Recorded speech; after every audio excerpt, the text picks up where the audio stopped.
Media పెట్టుకునేంత నీచ స్థితికి అవసరం లేదు. అమ్మ, ఇద్దరు ముఖ్యమంత్రుల మీద గెలిపించారు. కామారెడ్డి ప్రజలు విఘ్నులు అన్నారు. ఇద్దరు ఇట్లలో ఒక్కరు ముఖ్యమంత్రి అవుతారని మీకు తెలుసు, నాకు తెలుసు. అయినా నన్ను ఓటేసి గెలిపించారు. నేను గెలిచిన నుంచి గెలవక ముందు అదే కారులో ఒక్కొన్నే వచ్చిన, ఇయ్యాల కూడా నేను ఒక్కొన్నే వచ్చిన.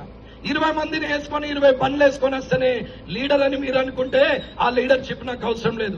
పొద్దున్న లేవగానే దరిద్ర ముఖాలు కనిపించేటట్టు ఫ్లెక్సీలు రోడ్ల పొంటంతా వేసుకుంటేనే లీడర్ అంటే ఆ లీడర్ నాకు అవసరం లేదు. భార్య ముఖం భర్త, భర్త ముఖం భార్య చూస్తే శుభం. పిల్లలు తల్లిదండ్రుల ముఖం చూస్తే శుభం. కుటుంబం అంతా దేవుని దగ్గరికి వస్తే శుభం.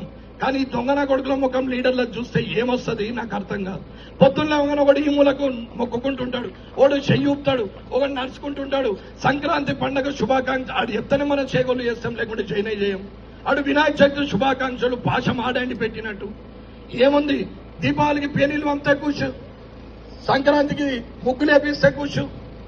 అదే పని తప్ప వేరే ఆలోచనే లేదు. అమ్మా, మున్సిపల్ అంటే కోట్లు. మీకు అర్థమవుతుందా? అభివృద్ధి ఏందనేది కూడా తెలియని పరిస్థితి. 90% జనానికి 90% కూడా చదువుకున్న వాళ్ళకు కూడా మున్సిపల్లో ఇంత ఉంటుందని తెలియాలనే చెప్పిన. అమ్మ, ఎవరికి ఓటేస్తారనేది మీ నిర్ణయం. నరేందర్కి వేసుకోరు, ఇంకోనికి వేసుకొని కానీ నిజాయితీకి ఓటేయండి. నిజాయితీగా కాకుండా మీరు అనవసరమైన లంగల్ని గెలిపిస్తే మీ కిందికి నీళ్ళు వస్తాయి తప్ప ఎవరికేం లేదు. అన్న, మీరు ఓటేస్తే ఎమ్మెల్యే, మీరు ఓడగొడితే మాజీ ఎమ్మెల్యే, నాకేం పెద్ద సమస్య లేదు. నేను ఓడిపోయినా, నేను గెలిచినా, నేను పర్మనెంట్. రమణారెడ్డి పర్మనెంట్, నా క్యారెక్టర్ పర్మనెంట్, నా నిజాయితీ పర్మనెంట్. మీరు ఓటేస్తే ఎమ్మెల్యే, లేకపోతే మాజీ ఎమ్మెల్యే, కానీ నా క్యారెక్టర్ అయితే పోదు. అన్న, ప్రాణం ఉన్నన్ని రోజులు నిజాయితీగా ఉంటాం. తినేది లేదు, తిననిచ్చేది లేదు. ఇది కామారెడ్డి మార్పు కోసం మిమ్మల్ని కోరుకునేది. మీకు తెలవాలని చెప్తున్న లెక్కలు. ఇలా అమాయకులు ఉన్నారని నేను అనుకోవట్లేదు, అర్థమైతలేదనేది నేను అనుకోవట్లేదు. కానీ అర్థం కాకుండా నాకెందుకులే అనుకునే ఒక మనస్తత్వం అందరికీ అలవాటైంది. అమ్మా, మనకే అవసరం, మందికి అవసరం లేదు. మనకే అవసరం అని చెప్తున్నాం. ఆ రోజైనా ఈ రోజైనా అదే చేస్తున్నాం. 20 బండ్లు వేసుకొని వస్తే ఒక 2 బండ్లు ముందు వస్తాయి, 2 వీడియోలు ముందు వస్తాయి. ఆడికెళ్ళి బండ్లు వస్తుంటే జూమ్ చేసి తీస్తారు. అవన్నీ వచ్చి ఆగుతాయి. బండ్లకెళ్ళి దిగుతాడు సారు. దిగిన తర్వాత మొత్తం స్లోమో తీస్తారు.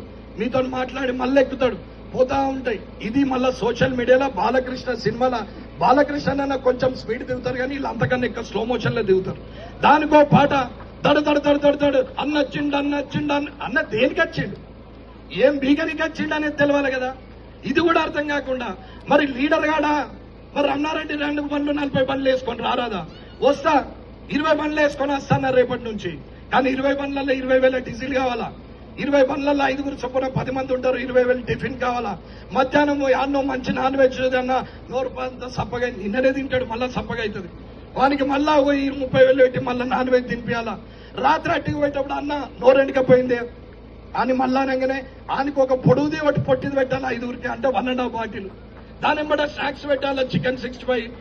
అది తిన్న తర్వాత ఎవరికల్లా 50,000. అన్న వచ్చేటప్పుడు 10 ఫ్లెక్సీలు, 10,000, 1,00,000 ఓన్ దగ్గర సంపాదించాలా? ఎవరి మీద సంపాదించాలా? మీ కావా పైసలు? మీ పైసలు కావా?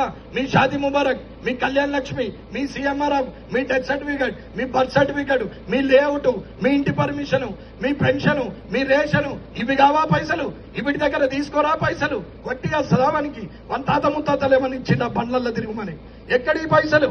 ఇంట్లో ఫ్యామిలీ 5 కాదు, ఉద్యోగస్తులు ఒక ఊరికి పోతే ఇంకో 4 వేసుకొని షేరింగ్ చేసుకొని పోతారే.